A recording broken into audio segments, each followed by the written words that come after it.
2024, generated to actualize this budget underwent public participation, which resulted to concessions by which we agreed to drop proposals on VAT on bread, motor vehicle circulation tax, VAT on locally manufactured diapers and sanitary pads, as well as excise duty on money transfer services, among others. The additional tax measures we had proposed in this year's finance bill were to raise money in the tune of 346 billion. When the concessions were made, subsequent to public participation that was undertaken by Parliament, that came down to 200 billion. I had made this proposal taking into account our situation and the priorities that are there. I want to thank the members of Parliament seated behind me and those who voted yes for identifying the priority areas of our nation.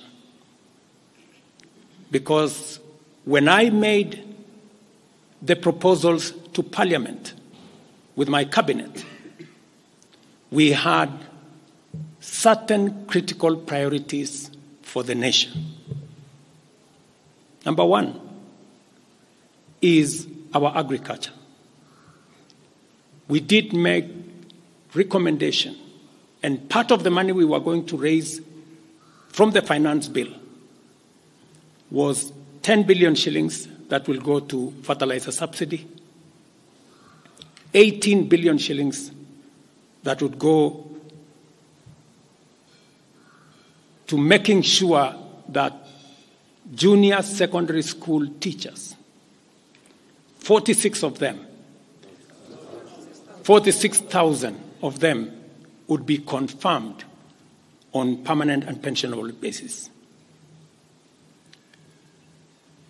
We are very clear in our minds that education being the greatest equalizer, no child in Kenya should go to a school where there is no teacher or where there are no adequate teachers. It is because of that reason that in this finance bill also we had committed to hire an extra 20,000 teachers. We also had envisioned, because of the program of last mile connectivity to homes, especially in rural areas, we had committed 14.5 billion shillings, 50 million for every constituency for the last mile connectivity. Because we realize that there are many people who today cannot go to hospital because they cannot afford, because they have no health insurance. We had committed 6 billion shillings to operationalize our universal health coverage plan that would make it possible for every citizen to have a health insurance, those who cannot afford to be paid for by the government of Kenya, and to also operationalize the chronic illness fund that would make it possible for those who suffer from cancer, diabetes, hypertension, to be able to go to hospital, be treated, and go home without being asked for any money. We also had planned to put in money for our coffee farmers to retire the heavy debts that are bedeviling our coffee farmers. We also had allocated money for our sugarcane farmers to make sure that our sugarcane farmers get out of the debts that they're in. We had also committed to our milk farmers 2 billion shillings to make sure that every farmer is paid a minimum of 50 shillings per litre to make sure that these farmers, very hard-working citizens of our nation, get a fair return for their hard work and for feeding our nation. And that is why I commend these members of parliament for agreeing with us that all the priority areas I have mentioned were the right priorities to be funded. And by so doing, they supported the proposal to incorporate also the views of the people. These members of parliament came back to us after they went to listen to the people of Kenya. And they came back and reduced the budget on their own by 146 billion shillings. Notwithstanding all these concessions, it has become evident that members of the public still insist on the need for us to make more concessions. And because I run a government, but I also lead people, and the people have spoken, I am grateful to all the members of the National Assembly who voted yesterday affirmatively for the Finance Bill 2024 as amended on the floor of the House to incorporate the views generated through public participation. And following the passage of the bill, the country witnessed widespread expression of dissatisfaction with the bill as passed, regrettably resulting in the loss of life, destruction of property, and disintegration of constitutional institutions. On my own behalf, and on behalf of these members and many other Kenyans, I send my condolences to the families of those who lost their loved ones in this very unfortunate manner. Consequently, having reflected on the continuing conversation around the content of the Finance Bill 2024, and listening keenly to the people of Kenya who have said loudly that they want nothing to do with this Finance Bill 2024, I concede, and therefore I will not sign the 2024 Finance Bill, and it shall subsequently be withdrawn, and I have agreed with these members that that becomes our collective position.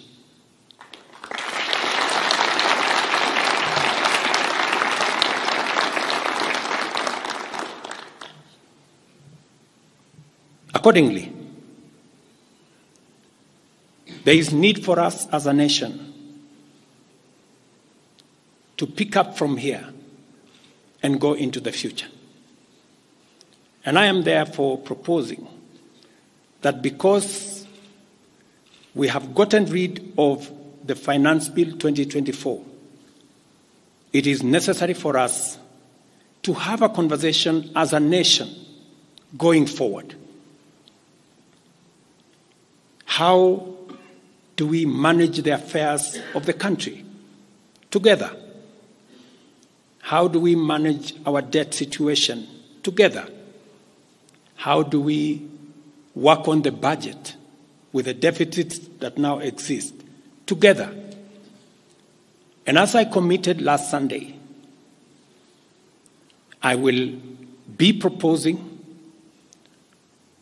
an engagement with the young people of our nation, our sons and daughters, for us to listen to them. As I said on Sunday, listen to their views, listen to their proposals, their ideas, their concerns, and what they think we should do better as we go forward. I am also recommending a multi-sectoral, bipartisan, multi-stakeholder engagement from civil society, religious organizations, professional bodies, for us as a nation to speak to the future of our country, again, together.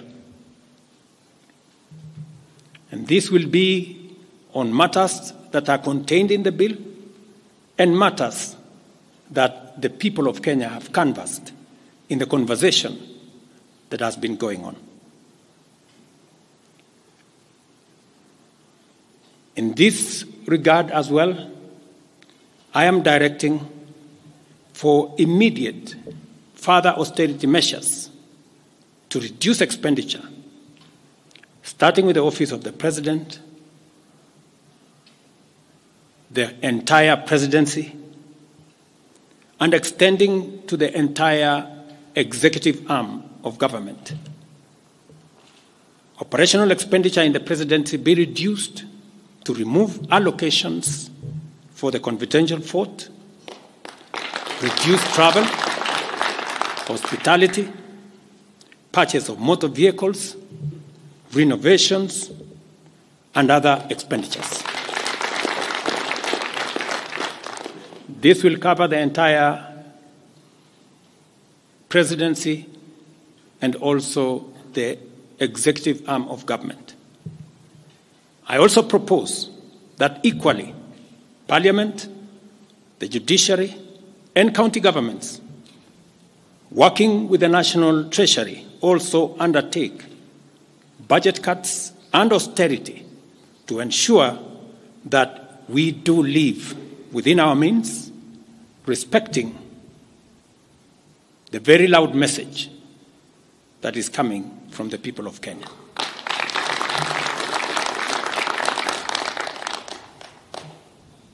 And let me confirm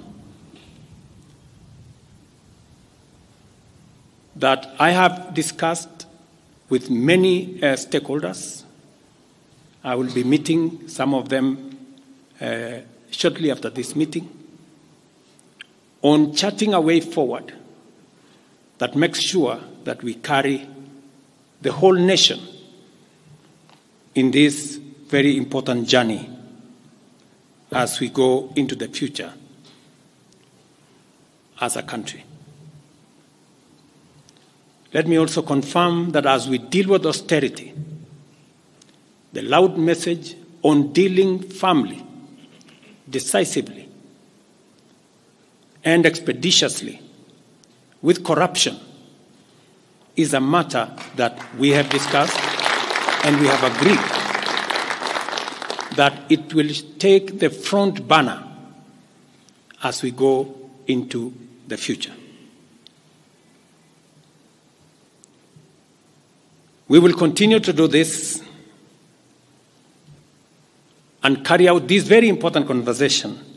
And I want to remind us that we should proceed within the foundational principles upon which our nation is founded, namely constitutionalism, adherence to the rule of law, and respect for constitutional institutions.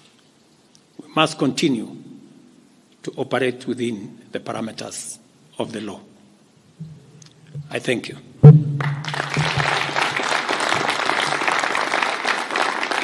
I will take a few questions, 3 questions to be specific. Thank you, Your Excellency. And the first question will start with Elizabeth Mutuku from TV47.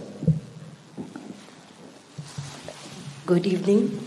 My question is on young leaders from the Gen Z generation who were abducted yesterday and the day before yesterday. What happens to that? Second, there were young people who were killed during the demonstrations. What do you speak of that as the head of state? Thirdly, how do we move forward on the budget cuts, especially now that you've said that we're going to have austerity measures, yes, but how then do we secure development? Thank you very much. Please. No, it's okay. So I have said young people, 6 to be exact, 6 people yesterday lost their lives. Very unfortunately, they shouldn't have lost their lives. And I have said it is a very unfortunate situation. I wish that would not have happened. And there is a framework that will make sure that those 6 Kenyans who died yesterday will be accounted for. Number 2, I did promise the country that there will be no extrajudicial killings going forward.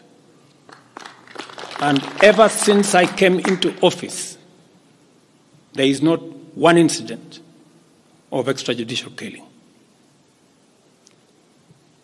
What you said about abduction are statements that were attributed to some of our civil society groups, but all the people they mentioned have since been found in police custody, and those that were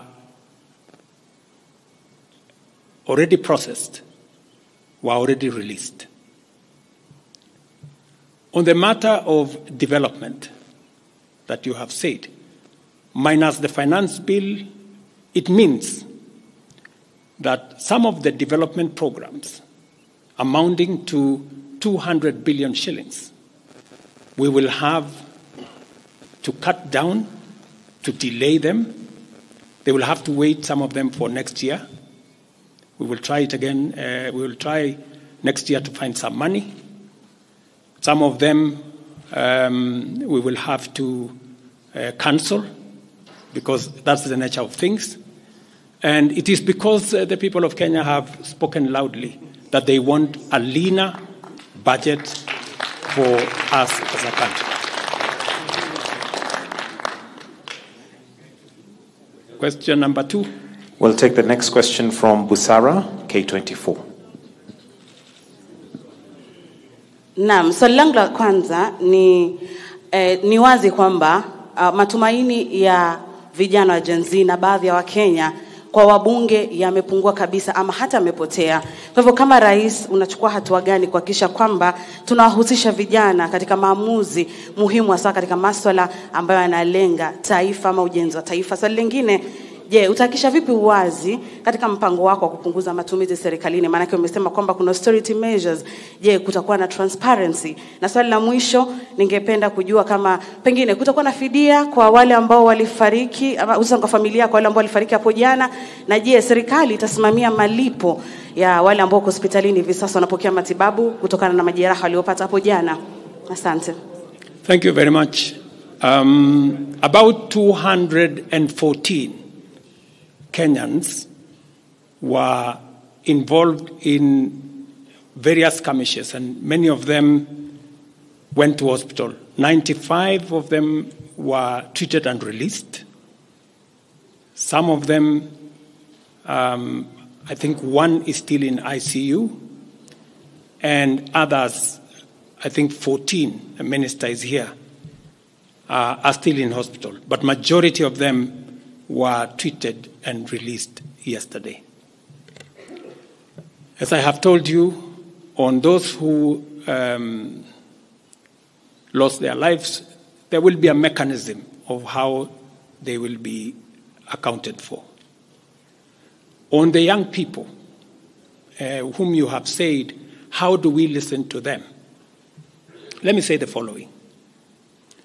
Number one, I did make a very clear, determined program to create opportunities for young people to work. It was in our manifesto. It is in my plan. as I talk to you, 3 of the programs are going on. The housing program today has 160,000 young people working as engineers, as architects, as quantity surveyors, plumbers, masons, carpenters, artisans, transporters, accountants. We have 160,000 young people working because I did take the decision that if we don't deal with millions of young people out of school, out of college, who have certificates and they don't have jobs, they will soon become a very big challenge for us as a country, as we are witnessing at the moment. All the young people you see, they are looking for opportunity. They are looking for jobs. And that is why our housing program, once it is fully rolled out, we will have a minimum of 500,000 young people working in our housing program. Number 2, I have been very clear on making sure that additional to our housing program is our digital infrastructure, the digital superhighway, the digital hubs, and the whole ecosystem of what we are doing in creating digital jobs. I was in Ruto with Honorable Kingara, he's right there, not more than a month and a half ago, launching a hub that will hire 4,500 young people under CCI. In this budget, we had added 10 billion shillings to CDF for them to be able to construct ICT hubs in each ward in the Republic of Kenya. That would give opportunities for 200 to 300 young people in every ward to access internet, to be trained, to have a hub, and to monetize their digital skills.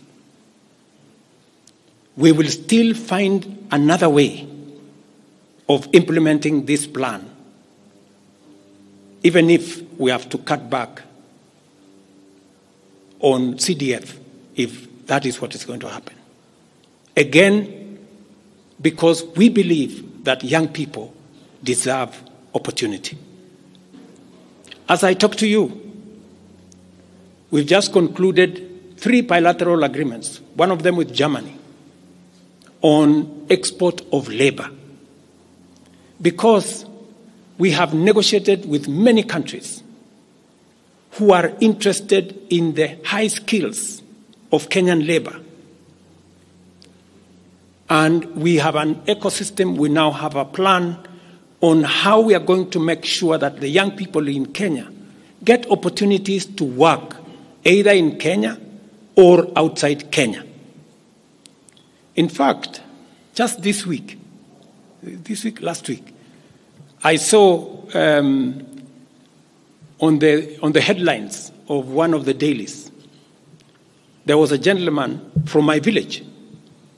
He was put on the headline. And he said he operated from where I used to operate, selling chicken. That's why they put him in the headline. And his complaint was, you see, the president has not done well because in this village, many people are going to look for jobs outside Kenya. That gentleman did not know that those people in our village that have gone to Saudi Arabia or UAE, I am the one who supported the program for them to go as part of the export of labor. So he thought that those people were going away because there were no jobs in Kenya. But it is part of this plan I have kept on talking about, because I think he was called Misoy or somebody. If you go and check the headline, I think of last week, Thursday or Friday, he was there. He didn't know, the good young man, that I think we have almost 500 or 400 and something people around that village that have actually gotten jobs outside Kenya. And they are changing that village. And that is actually an admission by that gentleman that our plan on export of labor is working. And number two, that when we committed ourselves to making sure that we create opportunities for young people to work, we meant it. So we have a program on housing, we have a program on digital jobs, we have a program on export of labor, we have a program on the whole manufacturing sector. Let me give you another example. Now I'm talking this as a leader. We deliberately, last year, said we cannot continue to import products that we can manufacture in Kenya. One of them was clinker, cement, furniture, steel. What has happened the last 1 year? Very many, in fact 5 to be specific, companies have sought licenses in Kenya to do clinker, to do cement. And last year, because of what we did, we reduced the import of clinker by 95%. We saved foreign exchange. We created jobs locally. I was in West Pokot with my Minister for Industrialization. I'm sure the members of West Pokot, they are here. They were there with me in West Pokot, opening a clinker factory that now hires 2,500 young Kenyans, with another almost 2,000 as drivers, support staff,